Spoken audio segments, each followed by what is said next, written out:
बहुत समय पहले की बात है। एक बड़ी झील के किनारे हरे भरे जंगल में एक छोटी सी कछुआ बच्ची रहती थी। नाम था धीरा। धीरा बहुत सीधी सादी थी, धीरे चलती थी, धीरे बोलती थी और इसीलिए सभी उसे चिढ़ाते थे। इतनी धीरे चलती है, कहीं नहीं पहुंच पाएगी, दुनिया आगे निकल गई। ये अब भी वही है। धीरा चुपचाप सब सुनती थी, पर दिल में एक बात ठान रखी थी, रुकना नहीं है। हर कोई उसे कमजोर समझता था। खरगोश कहते, इतनी स्लो हो तुम। हिरण हंसते, तुमसे तो बारिश भी तेज गिरती है। यहाँ तक कि उसके अपने दोस्त भी कहते, धीरा कुछ चीजें तुम्हारे बस की नहीं है।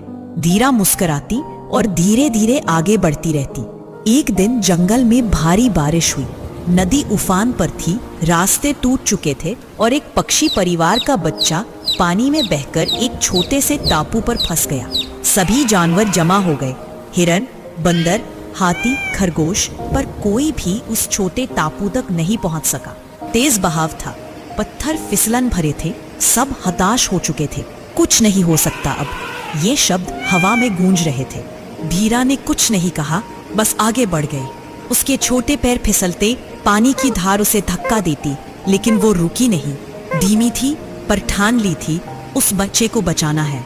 उसने एक एक पत्थर पार किया, फिसली, गिरी, फिर उठी, और जब सब उम्मीद छोड़ चुके थे, धीरा उस टापू तक पहुंच चुकी थी।